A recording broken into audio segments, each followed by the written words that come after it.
Well, hello there, it's Josh here from racingtoprofit.co.uk. Hopefully you can hear me okay and see me in the bottom right hand corner. I'm talking to you, as I often do, from the front room of my flat, overlooking what can only be described as a very grey sky in Liverpool. I don't think it's stopped raining for the last week or so, but you know, that's par for the course living in this wonderful part of the world. This video, what am I going to talk about?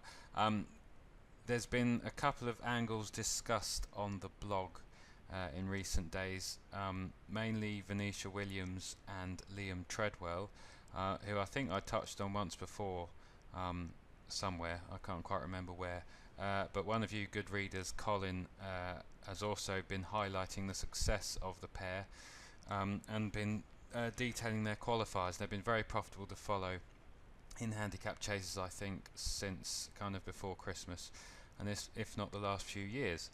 The other angle that's kind of cropped up in recent days is Alan King and his horses in a first-time visor or headgear. Willoughby Hedge won at Sandown the other week.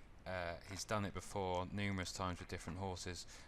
Tony Calvin discussed this angle as well for those of you that watch the Betting Lab on Racing UK. So I thought I would dive and flick through my horse race base account. I am attacking this cold. I haven't normally, when I research these videos, I might kind of flick through some of the angles beforehand.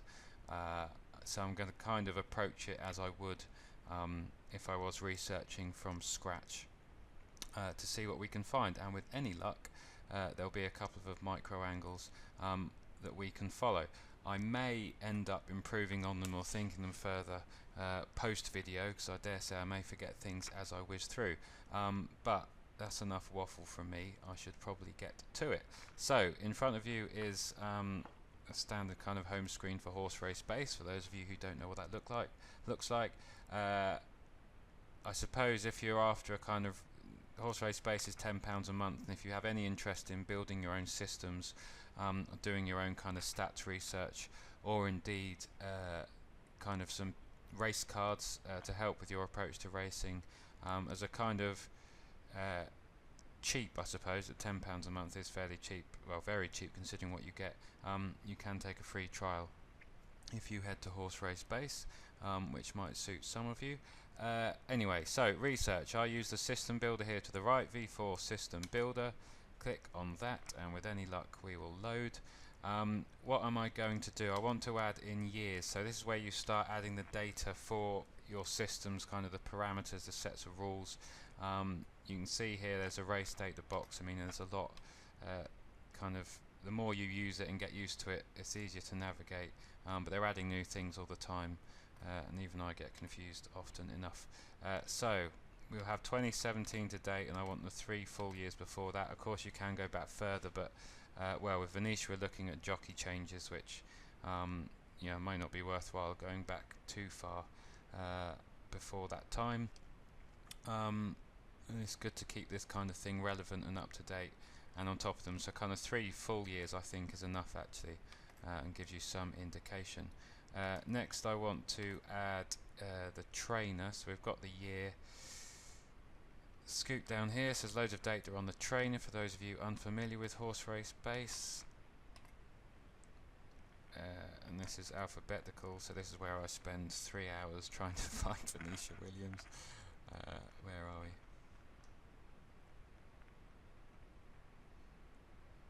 There's a lot of trainers. There we go. Venetia Williams, some of you have probably spotted it already. There's Evan, there's Venetia, Miss Venetia Williams is there. So tick her, so that will bring up all her data for every runner since the start of 2014 calendar year. Don't put a pound on them all, you'd be £453 worse off. Now I'm just trying to think actually which way round to do this.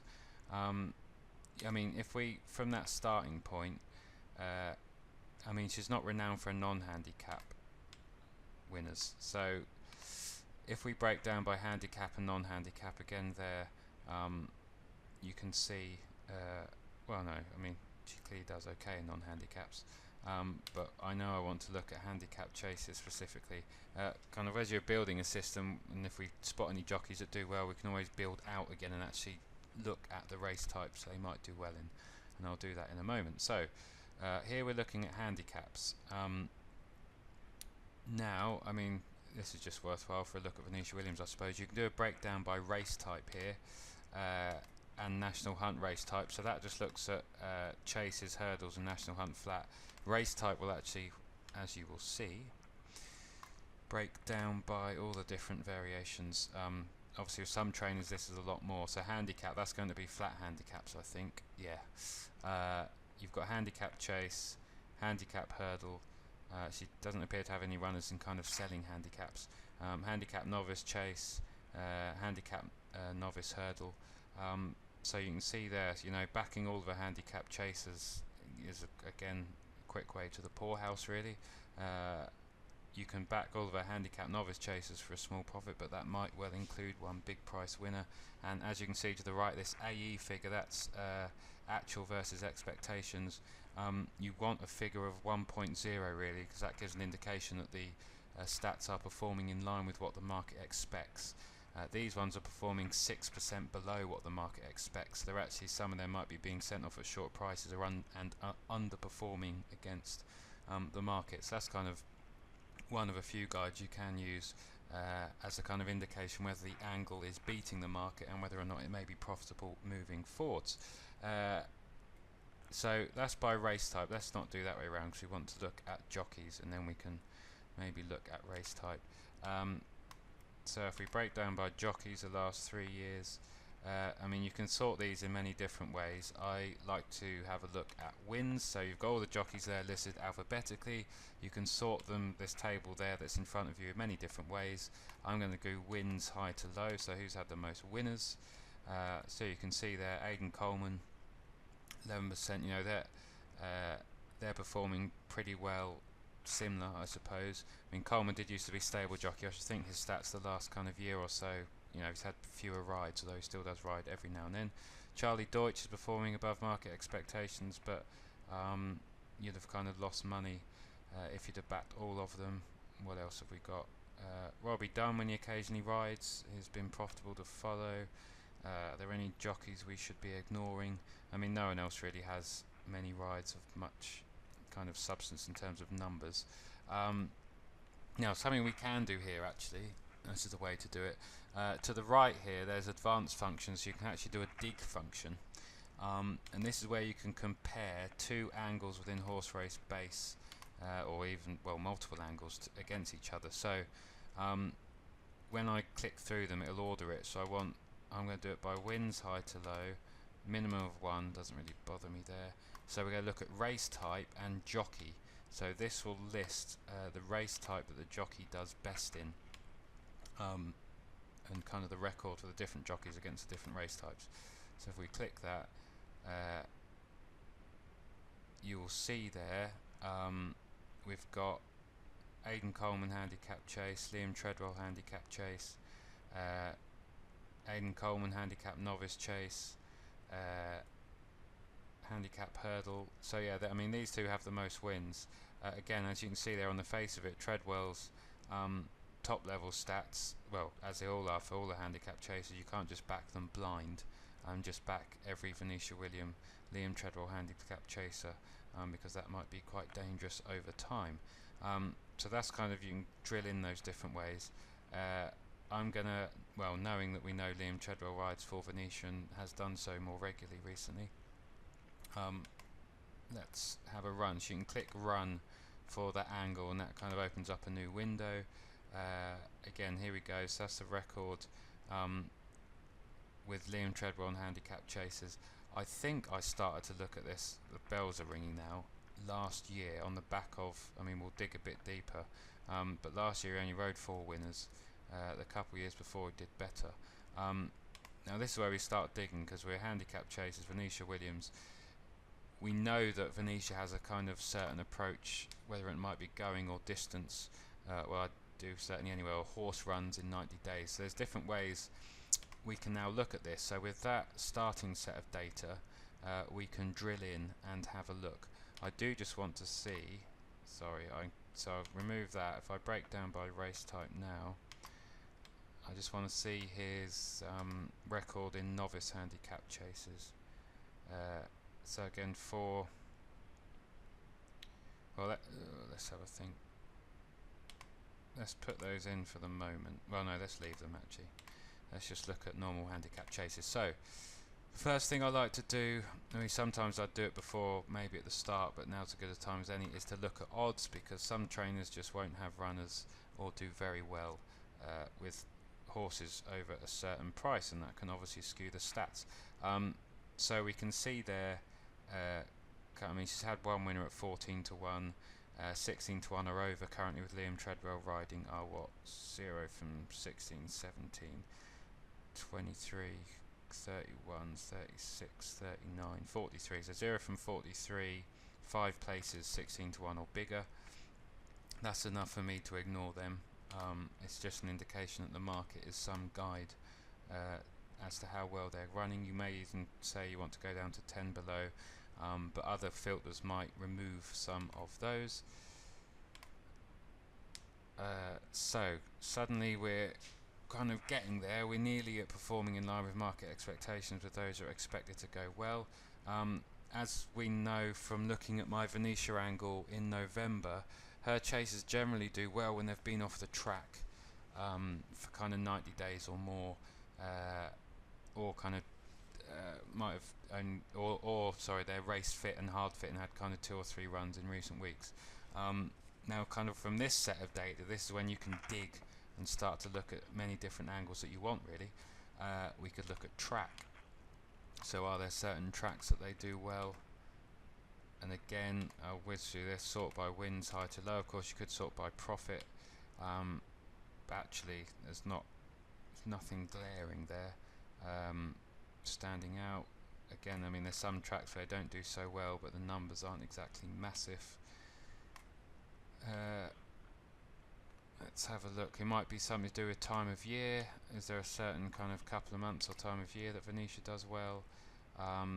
Again, I mean this is no surprise given that the November-December angle, I mean he'll have ridden a lot of our winners. That links back to Venetia's angle in kind of the main part of the year that we follow her in November. So you know his 10 from 28 in November, 13 places, so we can remember that for next November. December he hasn't done too badly either. The other months haven't been great. There might be a certain race class, let's have a look at that. So is there a certain class of race they do well in? Kind of class 4 and below is not great.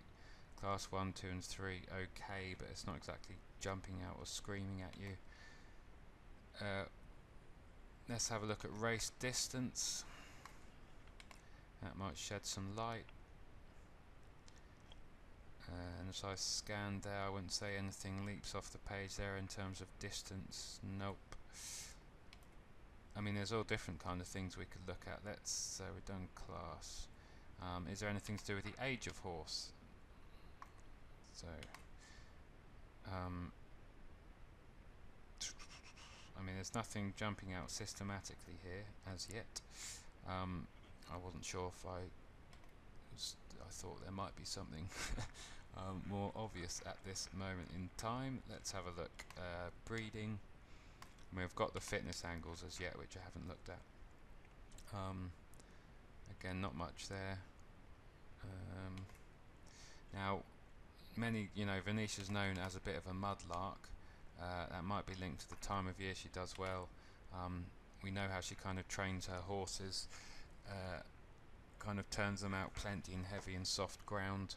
But I mean, you can see there as an example, I mean, good ground struggles, and that'll be because of the type of horse she has. But good to soft, they're the best stats actually from that top level in terms of that front. We'll leave those for the moment. What else could we have a look at? Well, it's fitness really. So there's the horse runs in 90 days. Now this can be instructive with any luck. Yeah, so that's what we want. Lovely. An angle appears out of the mirage of desperation. So 0 runs 90 days. Treadwell on 12 from 34, 14 places. Remember, we're 14 to 1 and below, so I mean they're pretty solid. I mean, he only had two from well, he only had 5 rides last year. He's only had 2 in 2017 to date. So that's a possible angle, kind of micro to take away. And the kind of thing you do here, I suppose, is then work your way out and look at to see whether that record stands out against other jockeys. So kind of delete the Treadwell angle, go back in what we wins high to low. So Treadwell's actually had the most wins and is the most profitable. And it's interesting, I suppose, given Deutsch is increasingly busy at the yard and is kind of located there now, that he hasn't ridden many that return after a break. Coleman's fine as well. I'm not sure how many rides he'd have had last year.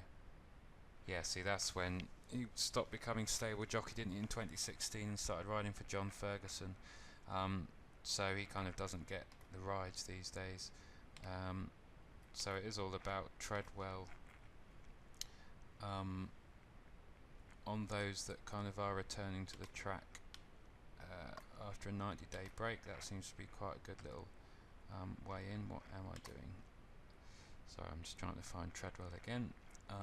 Jockey.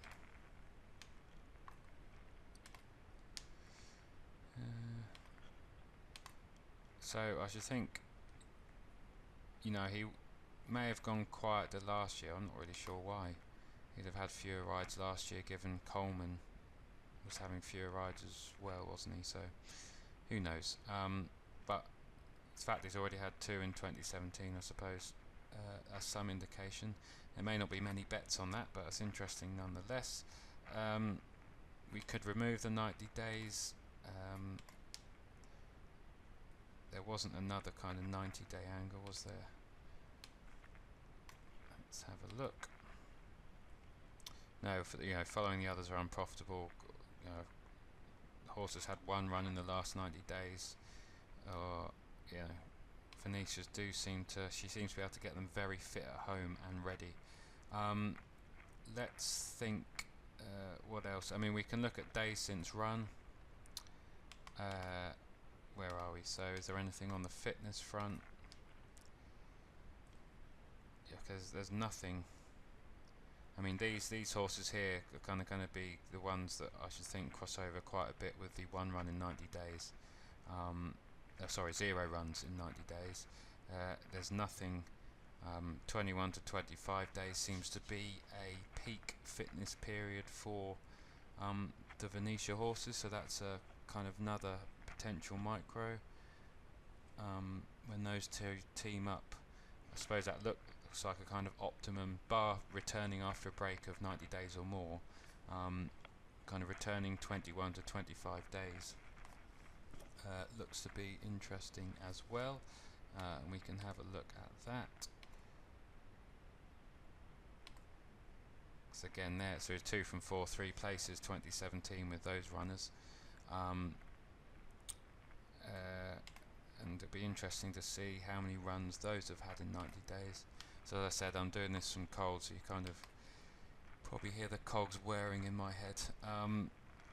So again, so that's actually one way to get those that have been kept more busy in recent days for whatever reason. It may be something to do with how good a planner is Venetia Williams, how good at planning Venetia Williams is with her chasers.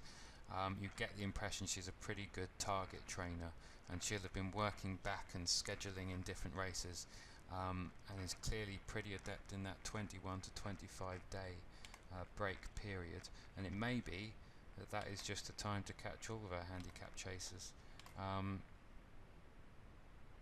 So I mean, that's the record for all runners actually, so no, only 1 from 20 last year again. So I've deleted Liam Treadwell, so again you can just keep going, breaking down by jockey, having a look at such runners. So Coleman with them is low, Where's Charlie? Deutsch is 0 from 7, 4 places, so that's promise there. But without doubt, Treadwell seems to be the go-to jockey at the moment with those types. So you've got a Treadwell on horses that have not run in the last 90 days, or that are returning 21 to 25 days, and with any angle you want logic, and there is some there. That probably is what Venetia has identified as the ideal rest pattern. That might be to do with the cycle of their training regime from when the horse last ran, how they rest them, and then how they work them back up to returning within what she may deem as an optimum rest pattern period. And she wants the main man on board, or who may be deemed the main man on that type, when that is the case. So that's interesting. So that's the day since run. Let me just check the time. What are we running at? 20 minutes. Lovely. Another short video. Concise. Well, we're trying to be concise. This is the way that it is, so I hope you're enjoying it. Let's think, what else do I want to look at? We've looked at breeding, we've looked at age, we've looked at distance going. There wasn't really much there. I suppose excluding the runners on good. We've got the month of November. That'll be that month when he did well in November is highly likely, because that's a lot of the horses that are returning having not been on the track for 90 days. There wasn't much on class. There wasn't much on track, was there either, really? Let's have a think. We could placing, so where did the chaser finish last time out? So I've removed the day since run stats here. Treadwell on runners that pulled up last time out, 2 from 31. There's not much else to go there. 1 last time out, 2nd. I suppose you can do the 3rd and 4th. Might be interesting enough. That might be, those that are going to come on, run well and kind of follow up a good run and go in. I suppose there's things we could look through there. I suppose, what's one other thing I could look at? The horse profile. Let's have a look at how experienced or inexperienced they are as chasers, and then that will probably do us, I think. So we can look at horse runs, how many times a horse has run in a handicap chase, or the handicap national hunt type, which today we're looking at handicap chases. We can see if there's much there. Not really, I don't think. Although those that have had 11 or fewer handicap chases, what are they on? No, they're not doing much. And the ones above probably are more of a loss, but so that's horse runs in handicap chases. That didn't really tell us much. Horse runs in chases. Remember, horse race base as well. These data won't take account of form from France, for example. I was looking at these thinking whether or not they might have a better record on inexperienced chasers or unexposed, but there isn't really much there at all, I don't think. Let's do horse wins, so you can look at wins. Let's see if they've won any handicap chases previously, and if there's anything to go on there. Not really. There's no kind of approach there at all, really. No, there's no. It would be backfitting if you said, well, if you just went through this table here and picked those that are profitable. So I'm only going to back Venetia, Williams, Lee and Treadwell 14 to 1 or below handicap chases that had 0 handicap chase wins. We'll conveniently ignore 1. That had 2.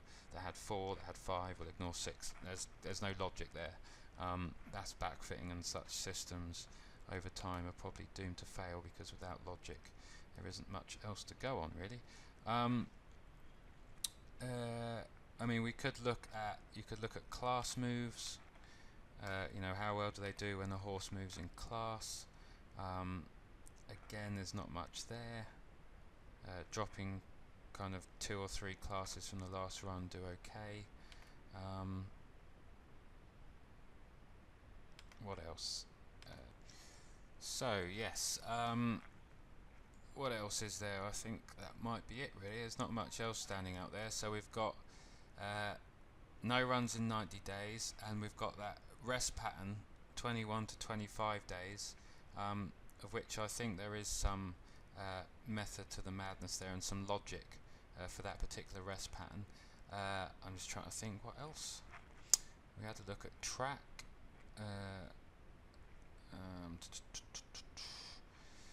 No doubt I'll think of something after the video, and if so I will put it below. We've looked at their experience in chases, we've looked at breeding, we've got odds, we've looked at their places, days since run, class moves, we've looked at distances, we've looked at kind of all the main factors, time of year, and I think we've got a couple of interesting ones. I mean, the top level stats to note are that Treadwell and Venetia Williams on all handicap chasers that are 14 to 1 or shorter lose you money, and they perform below market expectations by 3%. And they've had a couple of winners in 2012, had a shocking 2016, 2015 wasn't much better. So you do have to pick and choose them, and it looks like the 90 days and that 21 to 25 day angle may well be the way, and they're all going to be different horses as well. They're all going to be different qualifiers, so I'll have a look, I'll tot them up, but that might be a kind of a couple of angles that we can keep an eye on moving forwards throughout the rest of the season and the rest of the year. I will leave that video here and attempt to do a shorter one with Alan King and headgear and jump straight to that one. So if you've persevered for what is probably approaching nearly half an hour, thank you for watching. I hope you found it interesting and useful. As always, any comments, questions, polite criticism, then comment below this video, and I will get on with the other one in a moment.